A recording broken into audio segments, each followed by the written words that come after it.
warahmatullahi wabarakatuh. Saya Jendela Valia, mahasiswa program studi PAI semester 6 dengan mata kuliah Pendidikan Anti Korupsi. Kali ini saya akan membahas tentang mencegah korupsi dengan bersikap jujur. Apa itu kejujuran? Banyak anak yang berpikir jujur berarti tidak berbohong. Namun sebenarnya arti kejujuran tidak sesederhana itu. Definisi lengkapnya menunjukkan bahwa seseorang yang jujur tidak akan melakukan hal-hal yang bertentangan dengan nilai moral. Kejujuran bukan hanya tentang perkataan, tapi juga dengan tindakan. Apa saja tindakan-tindakan yang menggambarkan sikap jujur itu?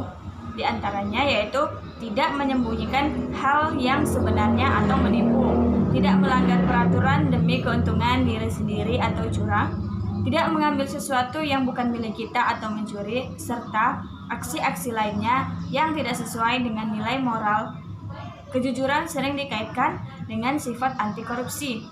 Bahkan, Doti Rahmati Asih dari Direktorat Pendidikan dan Pelayanan Masyarakat Komisi Pemberantasan Korupsi atau KPK mengatakan, sifat jujur diyakini efektif mencegah perilaku korupsi. Jujur ialah sikap utama yang kami kenalkan kepada anak-anak. Sifat ini mencegah adanya korupsi, kata Doti dilansir dari Media Indonesia. Hal yang sama juga disampaikan oleh Aradilan Caesar, anggota Divisi Hukum dan Monitoring Peradilan Indonesia Corruption Watch. Menurutnya, anak-anak memang tidak melakukan korupsi layaknya pejabat. Namun, tindakan-tindakan kecil seperti mengambil kembalian belanja untuk membeli permen atau berbohong tentang uang sekolah juga harus dicegah dan dihentikan. Jika harus dilakukan, maka bisa saja anak-anak akan terbiasa. Nantinya akan diulangi hingga mereka dewasa dan dengan skala yang lebih luas. Paparnya, jujur adalah sikap lurus hati, tidak berbohong, tidak curang, dan tulus ikhlas. Seseorang dengan nilai kejujuran di hatinya tidak akan pernah korupsi karena tahu tindakan tersebut adalah bentuk kebohongan dan kejahatan. Orang dengan berintegrasi jujur akan selalu berpegang pada prinsip yang diyakininya benar.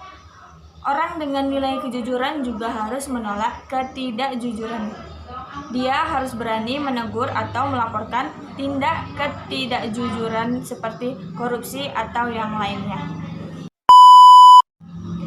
Ajaran semua agama dengan tegas mengharapkan perilaku curang dan memerintahkan untuk berlaku jujur dalam kehidupan sehari-hari.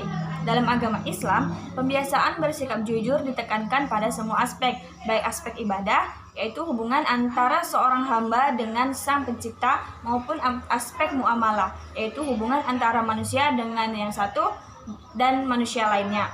Dalam tatanan interaksi sosial, sifat jujur sangat penting karena merupakan pondasi dari sebuah kepercayaan. Sekali kita melakukan kejujuran, maka orang akan percaya pada kita. Sebaliknya, jika kita melakukan kecurangan, entah suap ataupun korupsi, maka akan sulit untuk mendapatkan kepercayaan dari orang lain.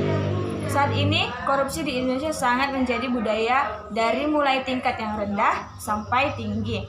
Meskipun saat ini sudah didirikan lembaga anti korupsi, yaitu Komisi Pemberantasan Korupsi atau KPK, yang secara gencar memberantas para koruptor, akan tetapi korupsi yang sudah membudaya ini terasa sulit dihentikan dan diberantas. Budaya ketidakjujuran di kalangan siswa juga semakin memprihatinkan. Bahkan akar dari masalah korupsi, kolusi dan nepotisme atau KKN di Indonesia adalah salah satunya adalah dari faktor ketidakjujuran ketika menjadi siswa. Contoh budaya ketidakjujuran siswa adalah mencontek. Maka teman yang dicontek tentunya telah dirampas keadilan dan kemampuannya. Ketika siswa yang dicontek belajar dengan tekun, tetapi siswa penyontek yang malas belajar dengan gampangnya mencontek atau bahkan mencuri hasil kerja keras temannya. Untuk itulah pemerintah berupaya memasukkan nilai-nilai kejujuran sedini mungkin melalui pendidikan di lingkungan sekolah. Salah satunya memasukkan ke dalam kurikulum sekolah dengan cara mengintegrasikan ke dalam mata pelajaran tertentu yang bertujuan untuk menanamkan nilai kejujuran dan sikap anti korupsi kepada warga sekolah. Menurut syariat Islam, perilaku suap dan korupsi adalah sangat tercela. karena Islam sangat memperhatikan keselamatan harta seseorang serta mengantisipasinya supaya tidak berpindah tangan secara tidak sah. Sebagaimana firman Allah dalam Quran Surah Al-An'am ayat 6 yang artinya, dan janganlah kamu mendekati harta anak yatim kecuali dengan cara yang lebih bermanfaat sampai dia mencapai usia dewasa, dan sempurnakanlah takaran dan timbangan dengan adil. Kami tidak membebani seseorang melainkan menurut kesanggupannya. Apabila kamu berbicara, bicaralah dengan sejujurnya sekalipun dia kerabatmu, dan penuhilah janji Allah. Demikianlah dia memerintahkan kepadamu agar kamu ingat. Pada ayat tersebut terdapat larangan mengambil harta orang lain secara batil atau korupsi, yaitu memperoleh harta orang lain dengan cara tidak saling rela atau salah satu dari dua pihak merasa terpaksa. Pada ayat tersebut juga ditekankan perintah berbuat adil dan berbicara jujur walaupun kepada kerabat sendiri serta memenuhi janji Allah, yaitu mematuhi perintahnya dan menjauhi larangannya. Secara tegas, Islam juga mengharamkan umatnya menempuh jalan suap karena dapat menyebabkan kerusakan dan kezaliman.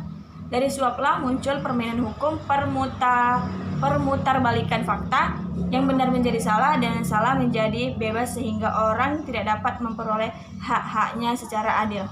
Dan materi dari saya kali ini saya akhiri. Wallahumma fiq ila aqwamit thoriq. Assalamualaikum warahmatullahi wabarakatuh.